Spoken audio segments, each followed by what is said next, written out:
Welcome back to the IE427 garage, everybody. We're counting down the days until we go over to see Jeff Miller. And so we've probably got about 2 weeks left on our Mark IV prototype before we're ready for Jeff Miller. Now that doesn't mean we're gonna be heading over 2 weeks from today. It just means we've got about 2 weeks worth of work. We're completely dependent on Jeff Miller's schedule at this time. So let me turn the camera around and I'll show you what I'm working on.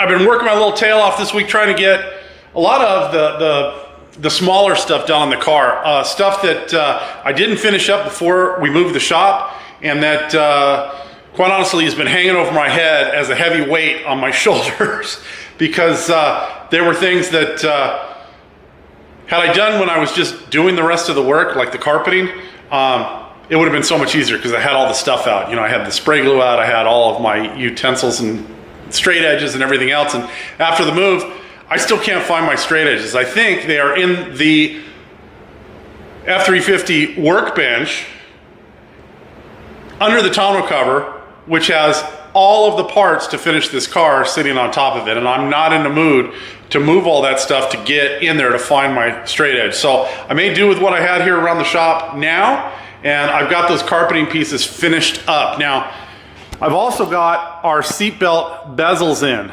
So I've got those mounted there. I've got our shoulder straps in for the seatbelts, the 5-point harnesses. And then I finished up these carpeted pieces that wrapped around and into our package tray on both sides of the car.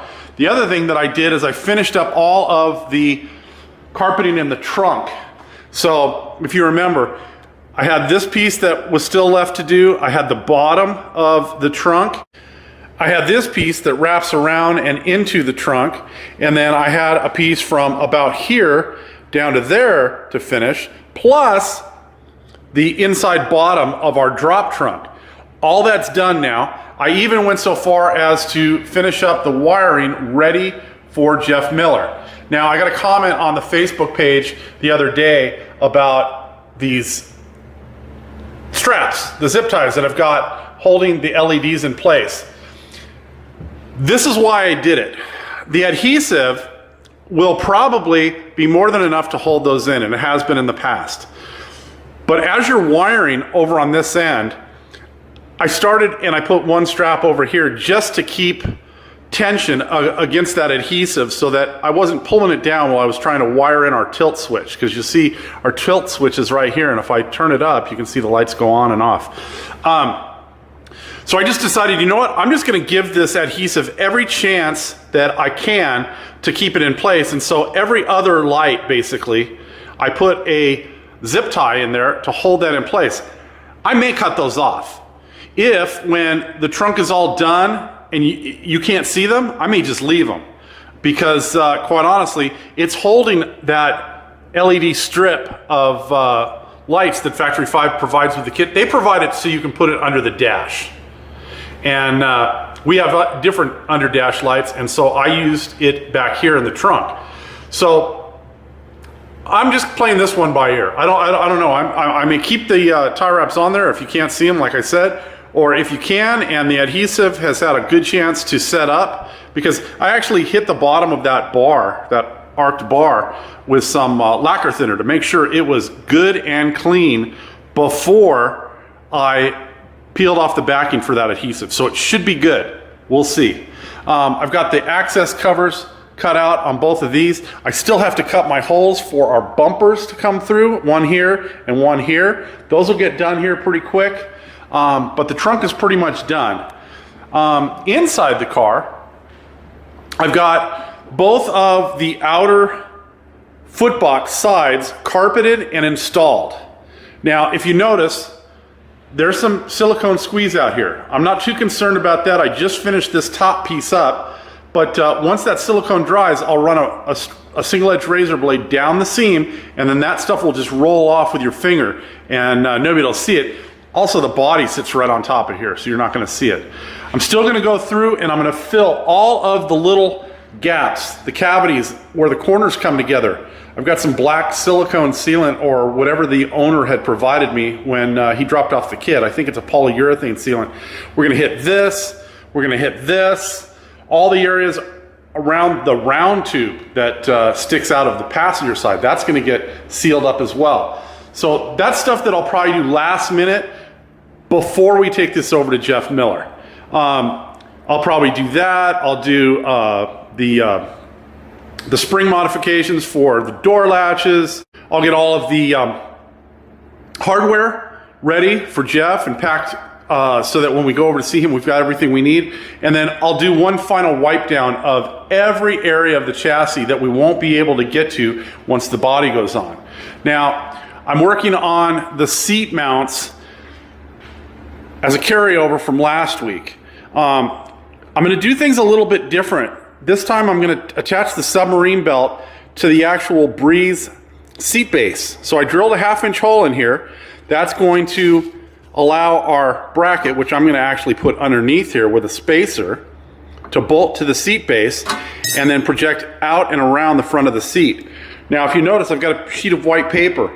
That is so that any of the hot metal chips, as I'm drilling, do not fuse themselves to the nylon, because as those chips come off, they're hot and they like to stick to the carpeting. This way, if you put some paper underneath there, you can get the majority of the debris out on the paper, and then with the vacuum, you can get everything else, like some of these other chips here. And those were just ones that got pushed off the paper as I was moving stuff around. So that ought to get you pretty well caught up to today. And I'm going to continue working on the car throughout the week and probably all through next week. So then I want to work on tomorrow is I'm going to get all of the wiring behind the dash squared away.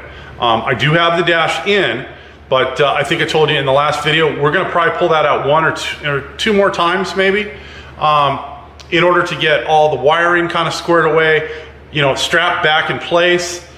We left ourselves plenty of places to strap the wiring. As I told you, anytime that you've got a bolt coming through the firewall, like for the wiper motor or for any of the like the fuel pressure regulator, stuff like that, go ahead and add yourself a cushion clamp onto that stud. And that way you've got a place to run your wire through and an easy way to fasten everything. So we've done that over on the other side, but as you can see, that I've got a green wire there. I've got some blue and green wires back behind the dash that we didn't use. I want to make sure to bend those wires over and then put some shrink wrap or shrink tubing over the ends of those wires. This way, if the owner down the line needs a wire that goes, you know, from front to back of the car or from behind the dash into the engine compartment, we've got a couple of those wires. He can pull those loose, tie onto them, and then he doesn't have to pull the entire dash out of the car. So I think that's going to do it for today.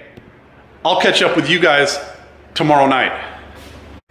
All right, buddy, next day, I worked last night on getting the dash kind of squared away. So I've got the dash in place. I think this is, I hope this is the final time that we're going to be installing the dash. So what I did last night is I've got all the wiring that needs to be tucked in and, you know, placed. All of that wiring's done. I do have the wiring that ties the dash to the chassis harness hanging down right now.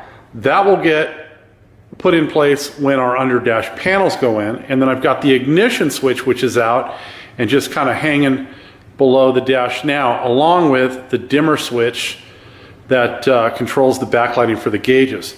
I've got the grab bar in, but I think I'm going to change out the threaded nuts on the back of the grab bar for some nylock nuts, just so that they don't work loose over time. You know, these cars, you know, with the stiff suspension on them, they tend to rattle, you know, bolts and nuts loose over time. So if we can put a nylock in and not have it come loose, I'm going to go ahead and do that. I did get the charging port for the battery tender pulled into the glove box, so that's all done. And oh, and I got the seat belt, submarine belt mounted for each side of the car. So I bolted the one on the passenger side here to the seat mount, and I bolted that one over on the driver's side. I think what I'm going to do in the next video is I'm going to go ahead and put the car up on the scales and scale the car. Adjust any quarter weights that I have to adjust, and then throw the final alignment on it. And then short of a couple of little things like getting the parts ready for our trip to Jeff Miller, we should be done and ready for our trip to Jeff Miller. But we'll see. You know, sometimes as you're going through this stuff, you find something that you completely forgot about. And let's hope I didn't forget anything. But until then, if you're enjoying the content here, please do the like, the share, the subscribe, all that kind of stuff. We'll see you next time. Have a great day.